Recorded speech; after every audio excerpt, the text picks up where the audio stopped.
Olá, boa tarde e bem-vindos ao programa Nossa Fé, Nossa Vida, que é transmitido no canal 49 todos os domingos às 7 horas da tarde e é repetido na terça-feira às 10 horas da noite. Bem-vindos.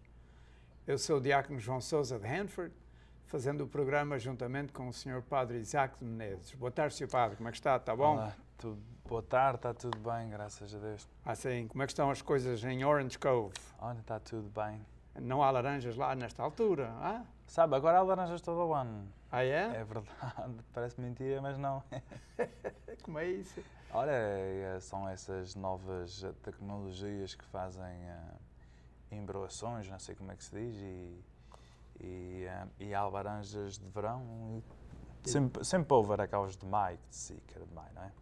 Mas agora há tecnicamente laranjas todo o ano. Uau, isso é coisa boa. Eu sei que é de inverno porque lembro-me há uns 3 anos houve um frio, muito frio e perderam muitas laranjas em janeiro.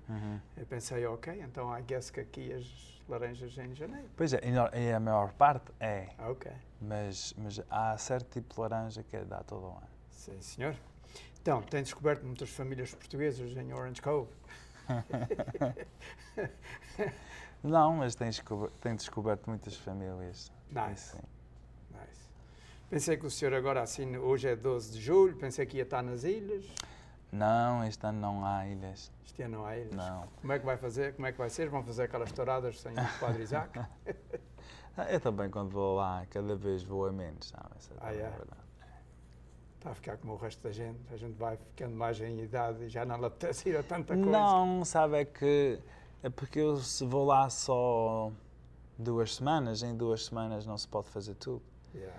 E depois eu vou talvez a 1 ou 2 só para matar saudades e os outros dias prefiro passar com a família e com pessoas do que eu estou. Muito bem. A 12 de julho está muita gente lá nas ilhas. Sabe que eles podem ver o nosso programa nas ilhas? Sei, é por meio da internet, por meio do YouTube. Yeah. knxt.tv e depois toca-se no YouTube. Ou então pode-se ir direito ao YouTube e escrever Nossa Fé, Nossa Vida. E aparece lá. E aparece. Depois escolhem qual é a data, qual é o programa certo para aquele dia. E assim ninguém precisa dizer eu este ano não vou às ilhas porque eu não quero perder o programa Nossa Fé, Nossa Vida. Eu acho que são poucos os que vão dizer isso mesmo.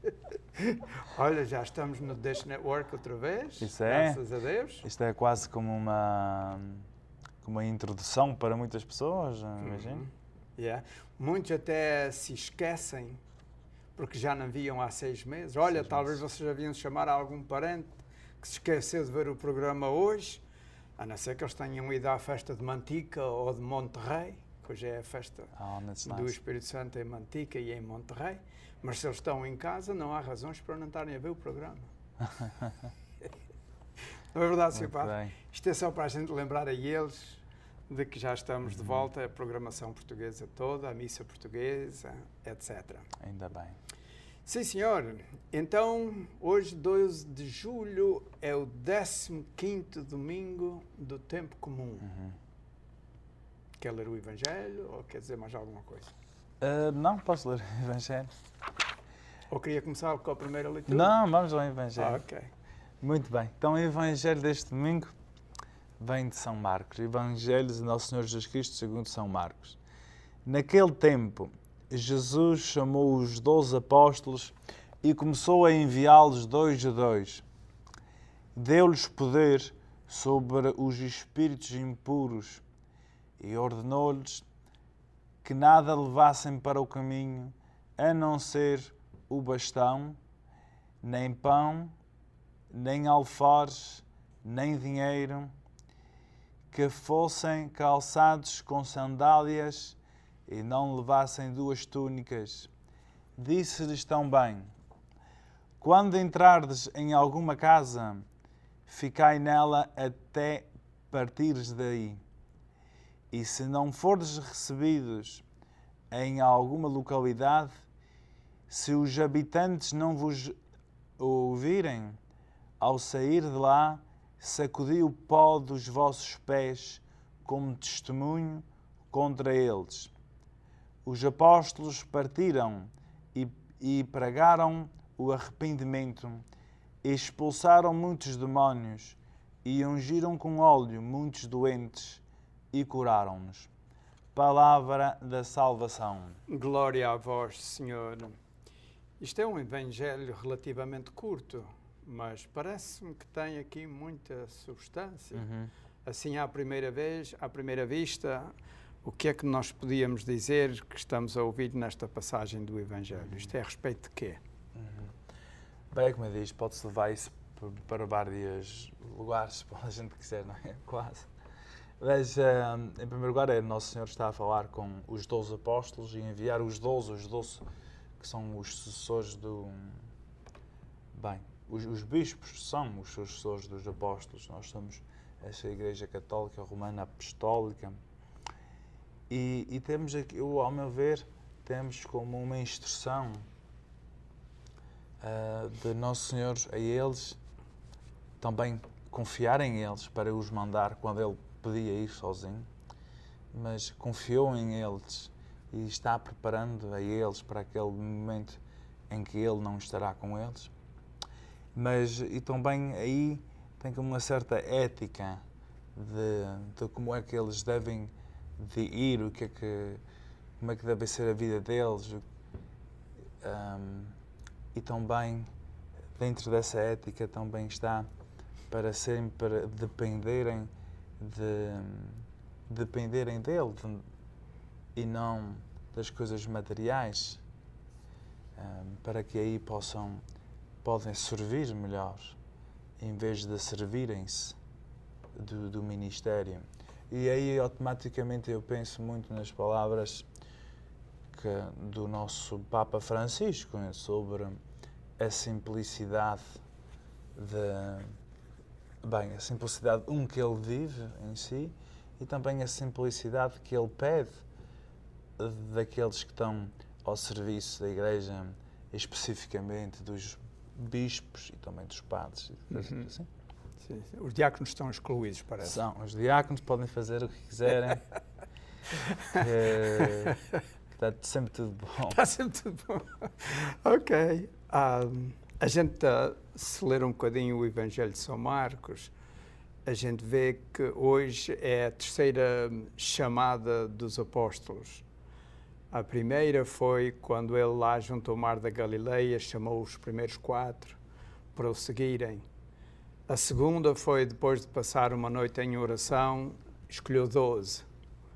E agora é a terceira vez no Evangelho de São Marcos em que Jesus abertamente tem assim um encontro pessoal com eles e agora desta vez manda-os. Eles são mandados em ministério. E isto é muito interessante, penso eu, a maneira como Jesus fez. Aqui começa logo por dizer, Jesus chamou os 12 apóstolos. A gente já aí vê que os 12 vieram atrás de Jesus ou a seguir Jesus, foi porque Ele é que os chamou. Jesus chamou os 12 apóstolos e começou a enviá-los. Portanto, os bispos, os sacerdotes e todos os cristãos, pelo seu batismo, são chamados por Jesus e são enviados de acordo com as suas circunstâncias. E aqui diz 2 a 2. Eles podiam ir sozinhos, assim eles cobriam o dobro das cidades, mas Jesus enviou-os 2 a 2. E eu acho que isso é muito interessante. Penso que havia várias razões. Uma delas é que, antigamente, não se acreditava o testemunho de uma pessoa, a não ser que houvesse uma segunda testemunha. Quando havia 2 testemunhas, considerava-se verdadeiro aquilo que se estava a afirmar. E talvez tenha sido uma das razões. A outra é que eu penso que a gente se caminha sozinhos, a gente desanima, a gente vai com muito entusiasmo no começo, encontra as primeiras dificuldades e depois às tantas uma pessoa começa a pensar em razões para mudar de assunto e para ir para trás que matava. Isto é muito gostoso, eu sozinho não faço nada, não me escutam. Mas quando tem dois, que eu mesmo, e não, Deus mandou-nos para a vida em casal, eu e a minha mulher, todos os casais vão a dois, até mesmo para fazer o programa Nossa Fé, Nossa Vida. É a dois. Estamos aqui a dois. Eu acho que estas coisas têm assim muita mensagem e muitas implicações.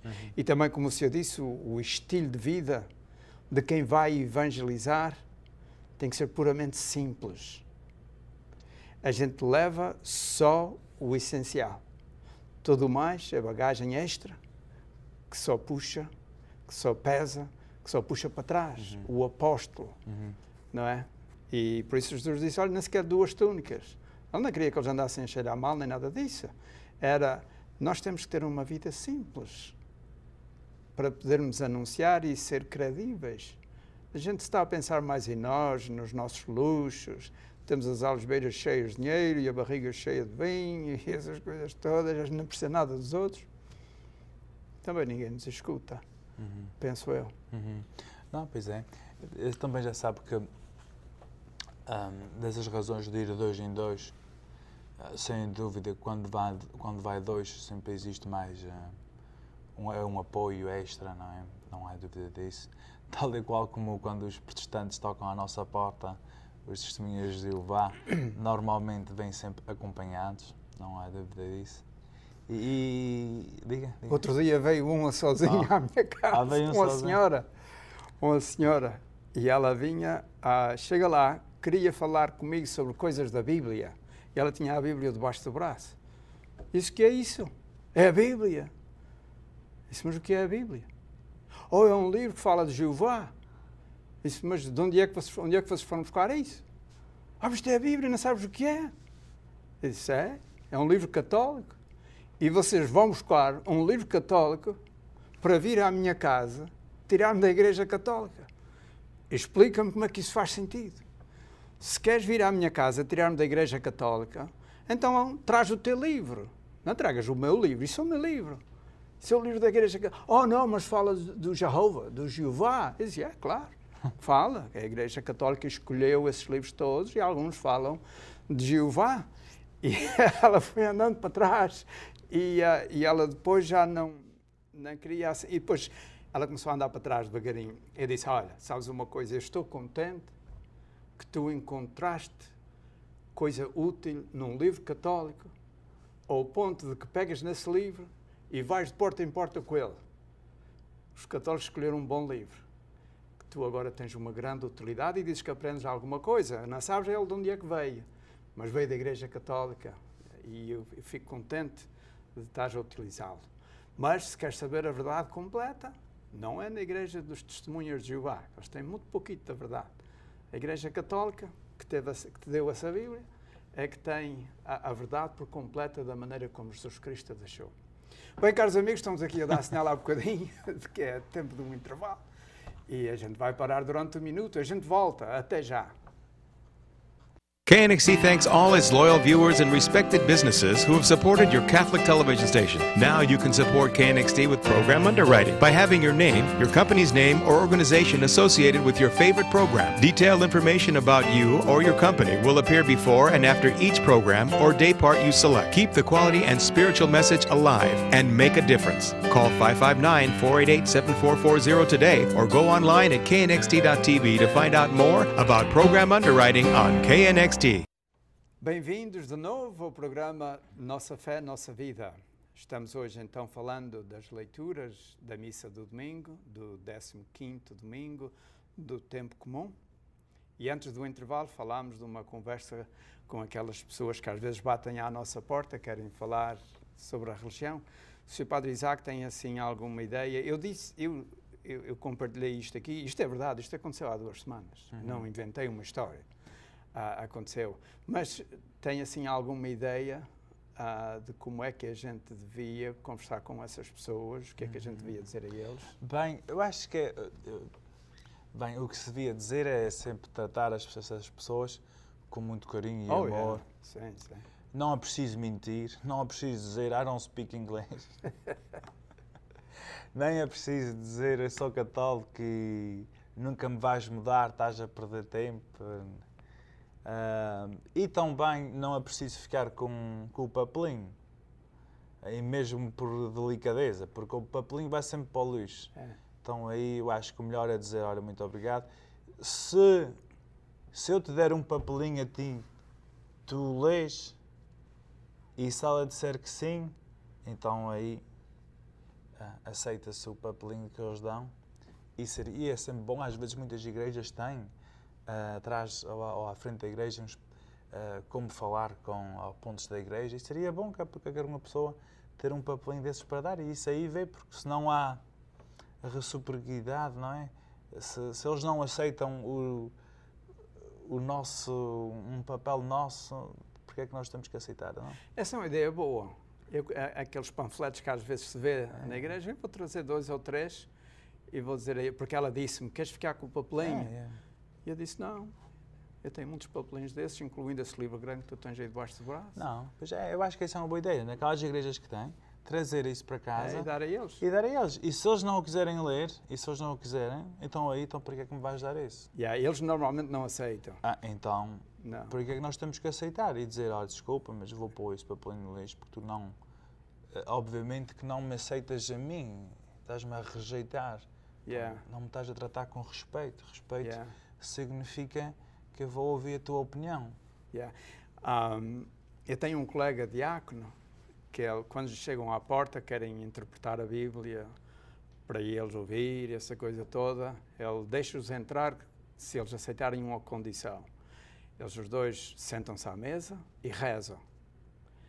E essa testemunha de Jeová ou de outra religião qualquer escolhe uma passagem da Bíblia e usa aquela passagem e conversa um bocadinho. E ele depois lê uma passagem e conversam. E disse, e tu o que é que escolhes para ler? Ele disse, eu escolho o capítulo 6 de São João, versículo 48, que se não comeres a carne do Filho do Homem e beberes o seu sangue, não terei a vida em vós. Sim, mas é preciso não usar a Bíblia deles, cuidado. Pode não ter tudo. Não é não ter tudo, é por causa que é uma Bíblia que tem, que já foi traduzida de uma outra maneira, em que em vez de aparecer a palavra Senhor, aparece sempre a palavra Jeová. E aí é preciso ter já um cuidado, sabendo que estamos a falar de uma Bíblia muito alterada. E se formos para a vida dele, pela Bíblia deles, vamos ter problemas. É assim bom comparar Bíblias lado a lado, não é? Mas, e também a outra coisa a falar com essas pessoas não deixarmos ficar intimidados só porque eles podem dizer João 3,16 ou João 4,23. É preciso saber que eles foram treinados muitos meses para dizer o que vem dizer à sua porta. Então aí o que é preciso é mudar a conversa e se eles dizem 3 João 23, não se lê o 23, começas um pouco mais atrás. No 20 ou lá para trás, no princípio do parágrafo, até ao fim. Porque aí muitas vezes umas letrinhas podem estar fora de contexto. Como aquele que só 144 milhas que salvam. A gente se lê mais adiante uma coisinha a ver que afinal não é bem assim. E depois mas é preciso não ter medo deles e trocar-lhes a conversa para eles não seguirem naquilo que já estão há meses a praticar e que já vão, muitos deles, anos, sempre com a mesma conversa na porta de cada um. Eu disse a uma há de haver uns 8 meses que também veio à porta e eu disse-lhe, a Igreja Católica existe há 2000 anos. Por que é que a gente precisa de vocês que vieram só há 100 anos? Qual era a falta que fazia? E ela disse, oh não, a Igreja Católica afastou-se de Deus. Eu disse, quando? Quando foi isso? E ela disse, foi aí no tempo de um Constantino. Eu disse, mas isso foi no ano, Constantino, foi aí 313, 320, uns 300. Então já há 1800 anos. Então quer dizer que Jesus abandonou a sua igreja? Então ele é um mentiroso, que ele diz que nunca ia abandonar a sua igreja.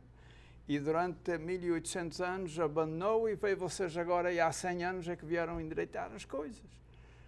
E ela não sabia assim mais nada, eles só sabem aquela cantiga, e se a gente lhes tira fora da cantiga, eles começam a andar para trás, devagarinho. Como o caranguejo. Yeah. Anyway, mas nós somos irmãos em Cristo, há irmãos separados, mas... Bem, com os testemunhas de Jeová não somos. Não somos, que eles nem cristãos são, não é? Que eles não aceitam que Jesus Cristo é Deus, é então divino. aí... Portanto, nem cristãos são. Como os Mormons também. Como os Mormons. Também não aceitam. Não aceitam Jesus Cristo como um ser divino. Pois é. Bem, mas vamos ao que a gente aceita, ao que a gente acredita. Hoje aqui do Evangelho de São Marcos, capítulo 6, versículos 7 a 13. Jesus está como... Sabe como é os tigres e os leões, quando eles têm crias... Eles no começo eles dão de mamar, de maneira que o animalzinho não tem que ir trabalhar nem caçar. Mas quando vão ficando grandinhos, eles começam a ver a mãe ir à caça. E depois, às tantas, já começam a dar a sua carreira atrás de um coelho, atrás de um animalzinho qualquer. E eu penso que Jesus estava a fazer assim uma coisa parecida. Mandá-los ali ao perto, começar a pregar, a espalhar a mensagem, ao pertinho. Porque depois, quando Jesus faltasse, eles agora estavam... Pois é, e foi uma formação de mais ou menos 3 anos também, não é? Yeah. Em que tinha estas... e mandava-os de vez em quando, mas era uma formação bem larga. Mas eu acho que dentro do Evangelho está uma grande verdade, que é aquela mensagem, como o Senhor disse, para ser creíveis, não? Para as pessoas acreditarem. As pessoas já sabem que, querendo ou não, nós reparamos muito para as coisas externas. E as coisas externas, muitas vezes, as pessoas não veem para além disso. Então aí, como diz bem o nosso Papa, quanto mais simples o sacerdote, especialmente o sacerdote, porque nós não podemos tirar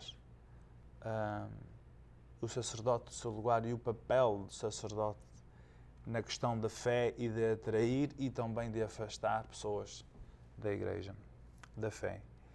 E quanto mais o sacerdote pode viver estes princípios de depender de Deus e de uma simplicidade e de não ser apegado nem ao pão, ou seja, às coisas da barriga, ao comer muito, nem apegado ao dinheiro ou às túnicas, as sandálias. Pois as sandálias naquele tempo eram um meio de transporte. A maior parte das pessoas andavam a pé. Hoje, a sandália de hoje chama-se um carro. E eu acho que todas estas coisas, seja bem ou mal, porque existe sempre um certo julgar, mas as pessoas reparem bem, para quantos anéis tem o padre, as pessoas reparem como é que veste a roupa de marca, as pessoas reparem para o carro, as pessoas reparem para estas coisas todas. E se é uma pessoa, se é um padre que tem muitos luxos dessas coisas, esse não é tão aceito ou credível como aquele que não. Sem dúvida nenhuma. E, aliás, o que Jesus está a dizer aqui é que vocês vão equipados com a mensagem do Evangelho. Isso é que é o grande bem, o grande tesouro que vocês levam, é a mensagem do Evangelho. E é preciso ter cuidado que essas coisas externas não tirem o valor à mensagem que eles levam, não é? E a outra coisa também é que não era eles que tinham o poder seu para atuar e expulsar demónios, e as pessoas ouviam a palavra e acreditavam em Deus. E eu penso que os apóstolos que não entendiam ainda na altura o que é que estava a passar, eles voltaram cheios de alegria, porque viram essas coisas todas a acontecer, mas eles não entendiam que era o poder que Jesus lhes deu a eles, e portanto era o poder de Jesus a atuar por intermédio deles e a fazer essas coisas todas. E isto é importante para os apóstolos dos nossos dias, que queiram cumprir a sua missão, saber que levam em vasos de barro um tesouro tão grande que é a mensagem do Evangelho. E temos que despir tudo, tirar tudo o que possa tirar o valor à mensagem do Evangelho. Certo. E também nós notamos daquilo que eles foram mandados a fazer, é o mesmo que continuam a fazer hoje. A pregação, pregar o arrependimento e também expulsar os demónios e a unção dos doentes com o óleo, porque isso, o que nós fazemos hoje veio de Nosso Senhor, não veio de um Papa há muitos anos atrás, no tempo de Constantino, não é? Constantino tem a culpa de tudo. E, bem, o outro Constantino talvez tenha. O Constantino o Constantino que é da macieira, aquela, sabia? Não conheço. Não, então não. Há uma bebida alcoólica que se chama Constantino. Ok. Então não. Não sabia. É um brandy. Esse Constantino às vezes tem culpa de muita coisa. Mas o outro não. O imperador Constantino. O imperador não tem culpa de tudo. Yeah. Mas nós notamos aqui isso, o que Nosso Senhor mandou os apóstolos fazer é o mesmo que eles fazem hoje. Só que a imagem que se dá, embora que seja uma imagem, mas muitas vezes é o que vá por dentro. E é preciso cuidar, preciso cuidar a nossa imagem para que tudo, até mesmo a imagem, esteja ao serviço de evangelizar e não seja um estorvo. Sem dúvida. Estão a dizer que nós já temos menos de 1 minuto, já não dá tempo de entrarmos pela nova evangelização, porque naquele tempo eles iam pregar a pessoas que não conheciam a mensagem de Jesus. E hoje em dia a Igreja está-nos a dizer que muitas vezes a mensagem que nós damos é àqueles que já a receberam no batismo, mas que não a escutam, que não se importam com ela, e por isso temos de reevangelizar os próprios cristãos. E é um dever de cada um de nós, como batizados, de expandir a mensagem de Jesus. Bem, caros amigos, obrigado pela vossa atenção, boa noite e adeus. Até à semana que vem, se Deus quiser.